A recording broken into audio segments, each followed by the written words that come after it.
All right, so in this step, what we're going to do is we're going to talk about the finance department in your business. And this is a big one. This is the game changer that will help you catapult your business to the next level and give you the funds that you need to continue on down the road with additional steps, and really throw fuel on the fire. So, and most people just don't think about their business having a finance department. And so let me give you a little comparable. You probably have a marketing department, right? You have a marketing director. They're the person that might work with the outsourced marketing company. You guys come up with plans and campaigns. You put together those campaigns and you put them out into the ecosystem. You spend money on AdWords campaigns, and you got a lot of money going in and out. You got KPIs that you're measuring, right? So how many clicks did we get to the website? How many calls did we get? How many reservations did we book, right? What is going on in my marketing department to help me drive success? This is very normal. Every business owner I talk to, I can have a conversation with them about it, right? Easy peasy. Then I say, well, tell me about your finance department. And then it's like crickets. Like, what do you mean finance department? Well, how do you measure your finance department to make sure that it's winning? And how are you marketing it? And how are you tracking its data?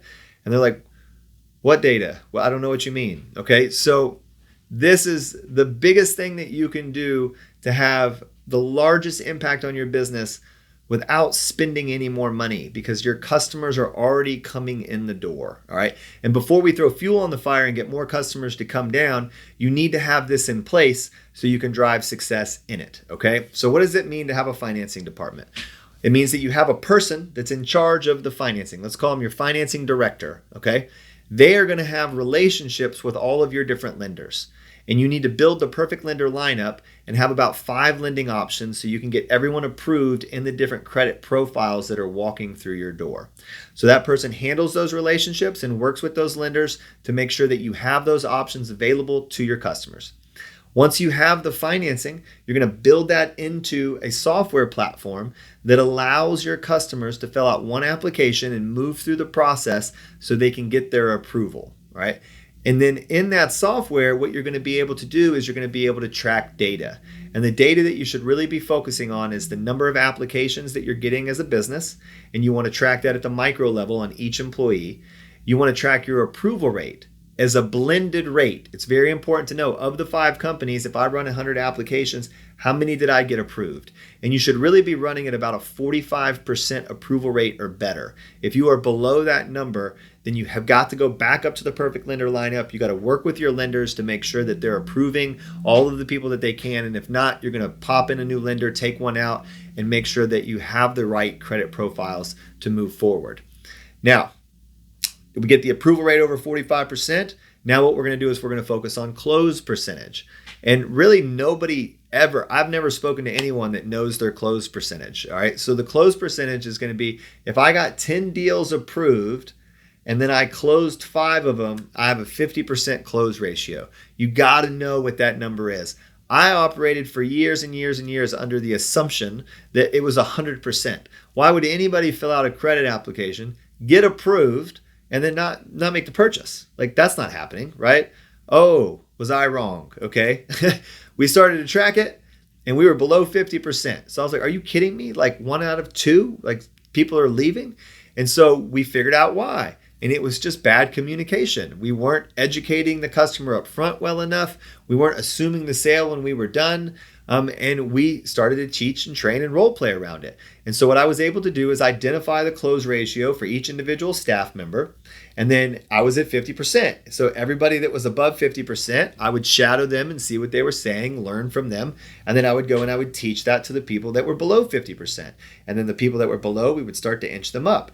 And then we would inch the top people up because we were putting a focus on it for the first time. And what we found is, if you teach and train around close ratios, you're going to be at 80% or better.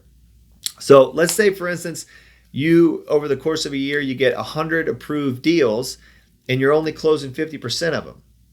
And now you can get that to 80%. You're going to close an extra 30 deals. And if your average transaction is $5,000, do the math. It's some good money, right? We need to get that money into our ecosystem because those customers are already walking through the door. They're already getting an approval, and we're just not closing them, right? So now let's think about it. Now you have someone that's in charge of your financing.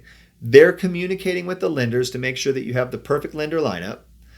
In communication with that, you're able to put that into an ecosystem so your team can offer those options to your customers easily, and now you have the metrics and numbers that you need in order to move the dial. So if we're going to move the dial and we're thinking about, hey, I did 400 grand last month and I'd really like to get to 450. Well, that's a $50,000 increase in revenue. If your average transaction that's financed is $5,000, you only got to close 10 more deals. Well, now you have your math. You know that you have a 45% approval rate.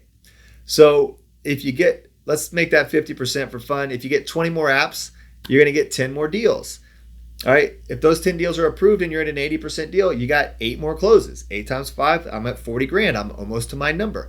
So I can say, okay, well, I need to get about 25 or 30 applications, and that's going to get me to my number.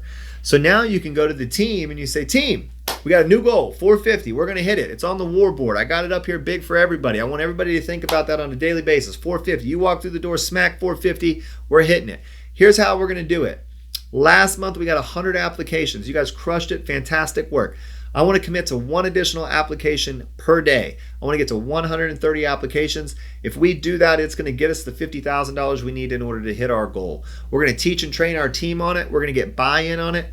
We're going to run a spiff program, right? For every single app that goes over $100, I'm paying people $10. So now everybody wants to run to get to the 100, and everything over 100, I'm buying people lunch. Whatever you want to do to have a good time around it, but we're going to put focus on it. Anything that you write down and create a goal in, and then you create the actions and the motivation to do it, you will accomplish it, period. You might not accomplish it the first month, but if you keep pushing, you will hit your goals, you will obtain them, you will adjust because your focus is on it, right? If you don't have a finance department, all of the things that I just described are not happening. You're not having conversations with your lenders when you should. You're not tracking data. You're not teaching the team how to close the sale. You're not setting goals and giving momentum to the team in order to accomplish your goals, okay? So you have to have a financing department. It is the most important aspect of your business. In high ticket retail, most businesses are usually financing more than 50% of their revenue. In my business, it was 65%.